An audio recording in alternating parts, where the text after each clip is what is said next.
बच्चों, welcome to educational योद्धा। बच्चों, इस वीडियो में हम क्लास 10th का एक्सरसाइज 13.1 का सेकंड क्वेश्चन करने जा रहे हैं। तो चलिए ज़्यादा टाइम ना वेस्ट करते हुए हम क्वेश्चन देखते हैं। तो देखिए हमारा क्वेश्चन क्या है। तो ये देखिए बच्चों, हमारा सेकंड क्वेश्चन है एक्सरसाइज 13.1 का। A vessel is in the form of a hollow hemisphere mounted by a hollow cylinder. The diameter of the hemisphere is 14 centimeter and the total height of the vessel is 13 centimeter. Find the inner surface area of the vessel. तो बच्चों ये हमारा question था। चलिए हम question की तरफ चलते हैं, इसे समझते हैं और देखते हैं क्वेश्चन कैसे सॉल्व करना है। तो चलिए बच्चों, जैसा कि हमने क्वेश्चन देख लिया है, आइए इसे समझ लेते हैं एक बार। देखिए, a vessel is in the form of the hollow hemisphere mounted by a hollow cylinder. Means कह रहे हैं कि कोई वेसल है जो हेमीस्फेयर, उसका मतलब नीचे का पार्ट हमारा क्या है, हेमीस्फेयर है किसी वेसल का, और ऊपर क्या है, वो एक सिलेंडर शेप से क्या है, ज्वाइंट है। मीन्स क्या है कि एक हमारे पास वेसल है जो हेमीस्फेयर एंड सिलेंडर से ज्वाइंट करके बना हुआ है। सो आगे, the diameter of the hemisphere 14 centimetre. Means जो हमारा हेमीस्फेयर है बच्चों, बता रहे हैं उसका डायमीटर जो है 14 सेंटीमीटर दे रखा है। ओके, एंड आगे कह रहे हैं the total height of the vessel is 13 centimetre. मतलब जो हमारा टोटल पूरा वेसल है उसकी हाइट क्या है, 13 सेंटीमीटर है। So find the inner surface area of the vessel. So हमें फाइंड क्या करना है, inner surface area of the vessel. Means हमें पूरा वेसल का इनर सरफेस एरिया फाइंड करना है। तो चलिए हम सॉल्व कर लेते हैं, देखते हैं कैसे हुआ क्वेश्चन। तो चलिए बच्चों, हम सबसे पहले क्या करते हैं, वो चीजें लिख लेते हैं जो हमें क्वेश्चन में दे रखी हैं। ठीक है, तो सबसे पहले बच्चों हमें क्वेश्चन में क्या दे रखा है, डायमीटर ऑफ हेमीस्फेयर। ठीक है, हमें दे रखा है, तो क्या करेंगे हम सबसे पहले लिख लेते हैं, सॉल्व करने जा रहे हैं। डायमीटर ऑफ हेमीस्फेयर ये हम लिख लेते हैं। चलिए,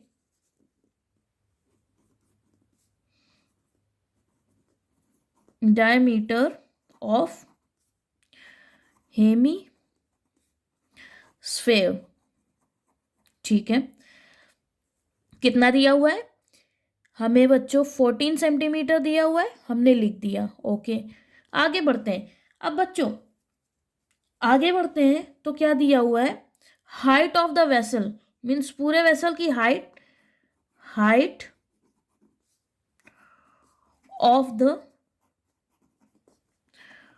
वेसल कितनी बच्चों दे रखी है, 13 सेंटीमीटर हमने लिख दी, और कुछ भी हमें बच्चों नहीं दे रखा है।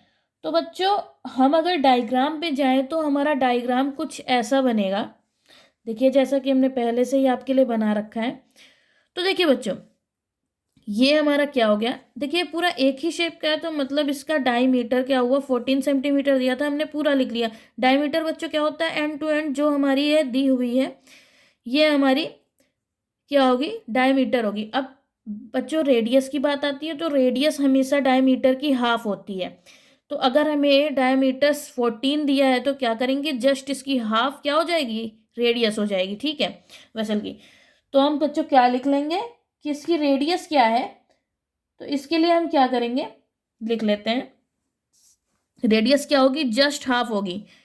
बच्चों ये देखिए, इसका शेप तो पूरा एक ही है, तो रेडियस इसकी जितनी होगी उतनी ही रेडियस इसकी भी होगी। ओके, तो मतलब 14 का जस्ट हाफ। चलिए हम सॉल्व करके ही दिखा देते हैं। रेडियस निकालने के लिए क्या करते हैं, रेडियस ऑफ वेसल क्या हो जाएगी बच्चों, 14, मतलब के हम आर पता करने जा रहे हैं, क्या हो जाएगा, r is equal to d upon 2, मतलब हाफ जस्ट हो जाएगी। तो डी कितना बच्चों हमारा, मतलब डायमीटर कितना है बच्चों, डायमीटर को ही डी कहते हैं। तो डी हमारा दे रखा है 14, 14 अपॉन 2, मीन्स 2 7 जा 14, मतलब कि हमारी रेडियस बच्चों क्या आ गई, 7 सेंटीमीटर। ओके, हमने ये चीज़ लिख दी है। ओके, देखिए यहाँ पे हमने लिखा हुआ है। अब बच्चों एक चीज, हमें रेडियस ऑफ वेसल मीन्स क्या होगा कि हमारे सिलेंडर की भी रेडियस क्या होगी, 7 ही होगी, क्योंकि देखिए सेम साइज है, इक्वल है, ठीक है, पैरेलल है। तो और इधर हमारे हेमीस्फेयर की भी रेडियस 7 ही होगी। अब बच्चों स्फेयर एंड हेमीस्फेयर में क्या होता है, हमारा जो रेडियस होती है वही उसकी हाइट भी होती है। मतलब जो हमारे डायग्राम की रेडियस होगी, स्फेयर हो या हेमीस्फेयर, मतलब जितनी रेडियस होगी उतनी ही हाइट होगी, ठीक है। मतलब क्योंकि सेम ही तो होता है, क्योंकि सेंटर से होकर के किसी भी पोल में जाता है, किसी भी एंड को टच करता है जाके, वो रेडियस और हाइट एक ही चीज होती है। तो मतलब कि हाइट भी हमारी क्या हो जाएगी बच्चों, इसकी 7 ही हो जाएगी, ठीक है। अब आगे क्या करते हैं बच्चों, हमें अभी एक चीज और पता करनी है, वो कर लेते हैं। हमें इसकी तो हाइट पता चल गई है, चलिए लिख देते हैं हाइट ऑफ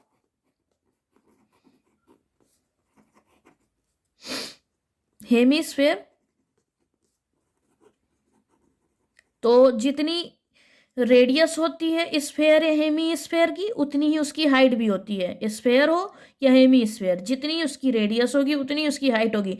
तो बच्चों स्फेयर की हाइट, रेडियस हम देखने को पा रहे हैं 7 सेंटीमीटर है, तो इसकी हाइट भी क्या हो जाएगी, 7 सेंटीमीटर हो जाएगी।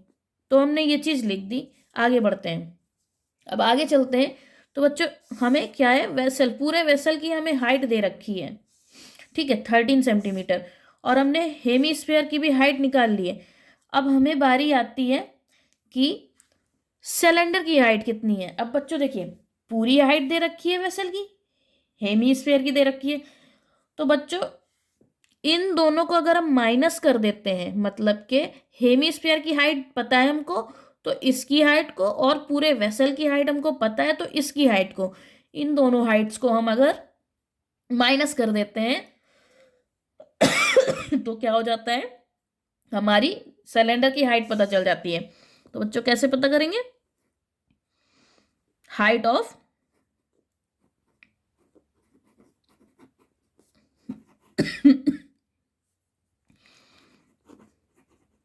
सिलेंडर कैसे पता करेंगे, हम क्या करेंगे, हाइट ऑफ वेसल, वेसल को किससे माइनस कर देंगे, और किसकी हाइट दे रखी है, एक और चीज की, हाइट ऑफ हेमीस्फेयर। हमने इन दोनों को माइनस अगर करवा देते हैं तो क्या होगा, सिलेंडर की हमारी हाइट निकल आएगी बच्चों, क्या करवाने पे, हाइट ऑफ वेसल और हाइट ऑफ हेमीस्फेयर माइनस करवा देते हैं। तो मतलब अगर हम इन्हें माइनस करवाते हैं, वेसल की हाइट बच्चों कितनी दे रखी है, टोटल 13। देखिए हाइट ऑफ वेसल 13 दे रखी है, माइनस हाइट ऑफ हेमीस्फेयर, जितनी हेमीस्फेयर की रेडियस थी वही उसकी हाइट भी थी, 7। अब 13 में से बच्चों हमारा 7 जाता है, तो कितना बचता है, 6 सेंटीमीटर आ जाएगा हमारा। तो 6 सेंटीमीटर क्या हो जाएगा बच्चों, हाइट ऑफ सिलेंडर। मतलब कि एच पता चल गया हमें इसका। अब देखिए बच्चों, अब हमें फाइंड क्या करना है, हमें फाइंड करना है, सब कुछ हमें पता चल चुका है, जितनी चीज़ों की हमें ज़रूरत है सारी चीज़ें पता चल चुकी हैं, बहुत ही ईजी कॉन्सेप्ट था। अब हमें पता क्या करना है, find the inner surface area of the vessel, means पूरे वेसल का हमें इनर सरफेस एरिया पता करना है। तो क्या हम लिख लेते हैं, inner surface area of vessel is equal to, क्या होगा बच्चों, अब हमें पूरे वेसल का इनर सरफेस एरिया पता करना है।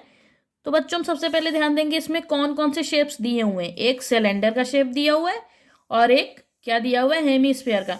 तो दोनों का कर्व्ड सरफेस एरिया ऐड कर देते हैं। क्यों ऐड कर देंगे, दोनों के कर्व्ड सरफेस एरिया के फॉर्मूले को हम क्या करेंगे, प्लस करवा देंगे। क्यों, क्योंकि ये जो डायग्राम है एक में ही ऐड है, मतलब ज्वाइंट है, तो ज्वाइंट का मतलब ऐड, ऐड करवा देंगे, क्या हो जाएगा, CSA of cylinder means curved surface area of cylinder, और प्लस CSA ऑफ हेमीस्फेयर, मतलब curved surface area of hemisphere. क्यों? क्योंकि ये दोनों एक ही में जुड़े हुए हैं, ज्वाइंट है, इसलिए हम इनके फॉर्मूलों को भी ऐड कर देंगे। तो बच्चों फॉर्मूला क्या होता है curved surface area of cylinder? क्या होता है बच्चों? 2πRH।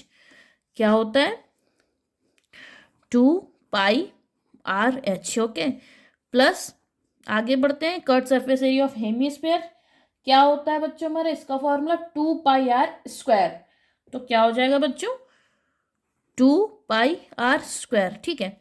अब बच्चों एक चीज ध्यान देते हैं कि इसमें ऐसी क्या चीजें हैं जो इक्वल है, मीन्स दोनों साइड है। जो जो चीजें दोनों साइड है उनको हम कॉमन ले लेते हैं। ठीक है, कॉमन लेना मतलब एक ही बार लिख लेते हैं। ठीक है, जो जो चीजें दोनों साइड दी हुई हैं उन्हें कॉमन ले लेते हैं, मतलब एक ही बार लिख लेते हैं। जैसे कि हमें टू जो है दोनों साइड दिया है तो एक बार ही लिख लेते हैं। ओके, उसके बाद पाई भी हमें दोनों साइड दिया हुआ है, एक बार ही लिख लेते हैं। अब इधर एक आर दिया हुआ है, इधर r², मतलब 2 r दिए हुए हैं, मतलब एक आर इधर भी दिया हुआ है, एक आर इधर भी दिया हुआ है। एक आर इसमें से भी कॉमन ले सकते हैं, एक आर इसमें से भी कॉमन ले सकते हैं, उसे एक बार लिख देते हैं। अब बच्चों बचा क्या? जो बचा उसे ब्रैकेट में लिख देते हैं। इधर से बच्चों h बचा, सब कुछ अगर कॉमन ले लिया है उसके साथ, प्लस इधर क्या बचा बच्चों? एक आर के साथ एक आर हमने कॉमन ले लिया था तो एक आर अभी बचा हुआ था। ठीक है, ऐसा आ गया, मतलब 2πr h ब्रैकेट में h+r। अब बच्चों ये हमारा बन चुका है फॉर्मूला। अब इसी को हम क्या करेंगे? वैल्यूज पुट कर देंगे, हमारा आंसर आ जाएगा। तो बच्चों देखिए, जैसे कि 2 इंटू पाई की वैल्यू बच्चों 22/7 होती है। कहीं क्वेश्चन में हमें यूज ऐसा कुछ तो दिया नहीं हुआ था ब्रैकेट में लास्ट में क्वेश्चन के कि यूज पाई = 3.14, तो हम नहीं लिखेंगे, हमारा ऐसे ही सिंपल सॉल्व हो जाएगा। 22/7 रखने पे ही रख देते हैं पाई की जगह, इनटू आर कितना था? आर बच्चों हमारा रेडियस, मतलब हमारा देखिए डायग्राम में रेडियस उसकी भी वही है, उसकी भी वही है, सेम थी रेडियस। ठीक है, ये देखिए क्योंकि इसकी भी 7 ही हो जाएगी क्योंकि सेम साइज है। ठीक है, तो 7 हो जाएगी, लिख देते हैं आर, रेडियस 7 दी हुई थी, इनटू एच कितना दिया हुआ था बच्चों? एच कितना दिया हुआ था? अब बच्चों यहाँ पे एच हमको लिखना है। अब थोड़ा सा आप यहाँ कंफ्यूज हो सकते हैं कि एच तो हमने हेमीस्फीयर का भी निकाल लिया था और क्या किया था? उसका भी निकाल लिया था, सिलेंडर का भी। पर बच्चों ऊपर अगर फॉर्मूले में आप ध्यान देंगे तो एच किसकी साइड दिए हुए हैं? Curved surface area of cylinder वाले साइड का एच दिया हुआ है, वही एच यहाँ पे रखा हुआ है। तो मतलब सिलेंडर की तरफ एच था तो इसी के एच की वैल्यू रखेंगे। तो इसकी हाइट कितनी आई थी सिलेंडर की बच्चों? तो हमारी 6 सेंटीमीटर आई थी, तो 6 रख देंगे, प्लस आर कितना है? आर हमारा 7 है। ठीक है बच्चों, सॉल्व कर देते हैं। देखिए 7 से 7 हमारा कट हो जाएगा, 2 से इसको इंटू करवाएंगे, 2 2 जा 4, 2 2 जा 4, 44 हो जाएगा। ठीक है, उसके बाद इंटू 6 + 7 13 हो जाएगा हमारा। हमने लिख लिया बच्चों। अब इसको इंटू करवा देते हैं, देखते क्या आता है हमारा। देखिए बच्चों, हम इसको अगर करवा देते हैं तो 44 को 13 से इंटू कराते हैं, 3 4 जा 12, 1 3 4 जा 12, 1 13, 4 4 2 7। ठीक है, और यहाँ पे क्या हो जाएगा हमारा? 4 और 1, यहाँ पे 5 हो जाएगा। देखिए 2 4 और 3, 3 और 4 7, ये 5, मतलब कि हमारा क्या आ गया है? 572। ठीक है, ये हमारा आंसर आ चुका है। सो क्या हो जाएगा? 572 हमारा आंसर आ गया है। यूनिट साथ में हम इसको सेंटीमीटर स्क्वायर लगा देते हैं। ठीक है, तो हमारा बच्चों inner surface area of vessel, पूरे वेसल का इनर सरफेस एरिया आ गया है 572।